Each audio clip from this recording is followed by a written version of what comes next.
Cara produksi pangan yang baik bagi industri rumah tangga atau bisa disingkat CPPBIRT adalah suatu pedoman yang menjelaskan tentang cara memproduksi pangan yang aman, bermutu, dan layak untuk dikonsumsi sehingga sesuai dengan tuntutan konsumen.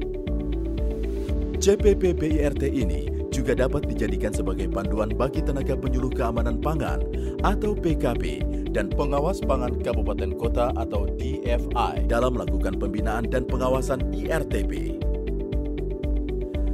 Persyaratan-persyaratan untuk setiap parameter terdiri atas 4 tingkatan, yaitu harus atau must, seharusnya atau should, sebaiknya atau may, dan dapat atau can. Di dalam persyaratan utama untuk setiap parameter yang dibutuhkan, ada 14 poin yang harus dimiliki oleh pemilik usaha. Poin pertama, lokasi dan lingkungan. Seharusnya dijaga tetap bersih, bebas dari sampah, bau, asap, kotoran, dan debu dengan cara-cara seperti 1. Tidak membiarkan tumpukan sampah. 2. Tempat sampah selalu tertutup. 3. Jalan tidak berdebu dan selokan berfungsi dengan baik. Poin kedua, bangunan dan fasilitas. Bangunan ruang produksi sebaiknya cukup luas dan mudah dibersihkan dan hanya digunakan untuk memproduksi pangan. Lantai, dinding, langit-langit, ventilasi, pintu, jendela, dan permukaan tempat kerja seharusnya selalu dalam keadaan bersih serta mudah dibersihkan.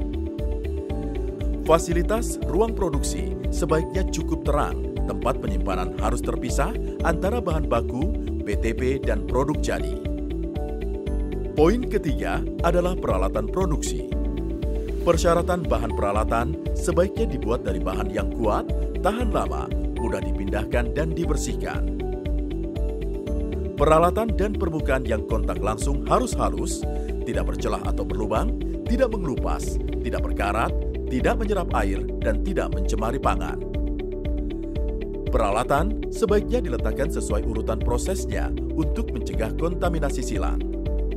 Semua peralatan seharusnya diperiksa dan dipelihara agar selalu berfungsi dengan baik dan bersih. Bahan perlengkapan dan alat ukur atau timbang seharusnya dipastikan keakuratannya, terutama alat ukur bahan tambahan pangan atau BTP. Poin keempat adalah suplai air atau sarana penyediaan air. Air yang digunakan untuk proses produksi harus air bersih dan sebaiknya dalam jumlah yang cukup memenuhi seluruh kebutuhan proses produksi. Poin kelima adalah fasilitas dan kegiatan hygiene dan sanitasi. Terdiri dari sarana pembersihan dan pencucian sebaiknya tersedia dan terawat dengan baik serta harus dilengkapi dengan sumber air bersih. Sarana hygiene karyawan seharusnya tersedia dalam jumlah yang cukup dan bersih. 1 toilet maksimal untuk 10 orang karyawan. Sarana cuci tangan seharusnya tersedia di dekat ruang produksi dan dilengkapi dengan sabun, pengering, dan tempat sampah tertutup. Sarana toilet atau jamban seharusnya dibersihkan secara periodik, tertutup, diberi tanda pengingat agar selalu mencuci tangan. Sarana pembuangan air dan limbah seharusnya didesain untuk mencegah pencemaran.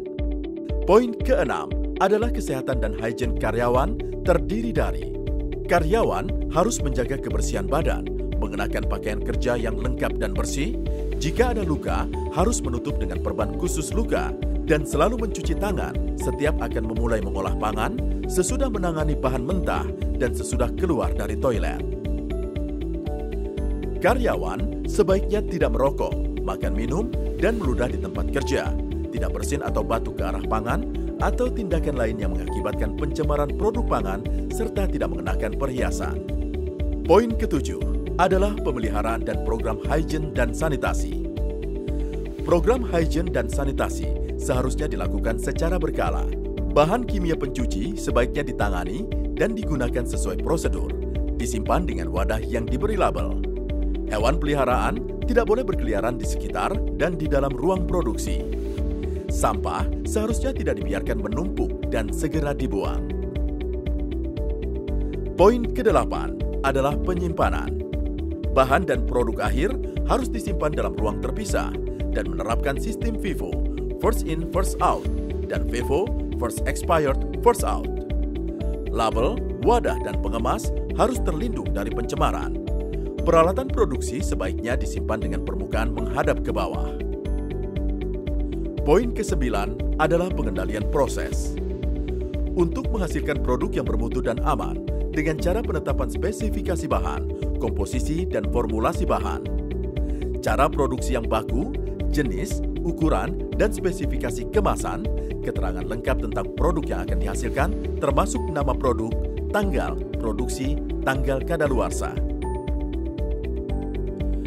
Poin ke-10 adalah label pangan. Label pangan industri rumah tangga harus memenuhi ketentuan peraturan perundang-undangan yang berlaku, memuat minimal informasi tentang nama produk, komposisi, berat bersih, isi bersih, nama dan alamat produsen, halal bagi yang dipersyaratkan, tanggal dan kode produksi, keterangan kadaluarsa, nomor izin edar, asal-usul bahan tertentu, produk IRTP tidak boleh mencantumkan klaim. Poin ke-11 adalah penanggung jawab. Penanggung jawab minimal harus mempunyai pengetahuan tentang prinsip-prinsip dan praktek higien dan sanitasi, serta proses produksi pangan yang ditanganinya, yang dibuktikan dengan kepemilikan sertifikat penyuluhan keamanan pangan. Penanggung jawab seharusnya melakukan pengawasan terhadap bahan, proses, dan tindakan koreksi jika ada penyimpangan. Poin ke-12 adalah penarikan produk. Menarik produk pangan dari peredaran jika diduga menimbulkan penyakit, keracunan pangan, dan atau tidak memenuhi persyaratan peraturan perundang-undangan di bidang pangan. Menghentikan produksinya sampai masalah terkait diatasi, memusnahkan pangan yang terbukti berbahaya bagi konsumen dengan disaksikan DFI atau pengawas pangan kabupaten kota. Pemilik IRTP seharusnya menarik produk lain yang diproduksi dengan kondisi yang sama dengan produk penyebab bahaya dari peredaran, melaporkan penarikan produknya. Pemilik IRTP dapat mempersiapkan prosedur penarikan produk pangan. Poin ke-13 adalah pencatatan dan dokumentasi.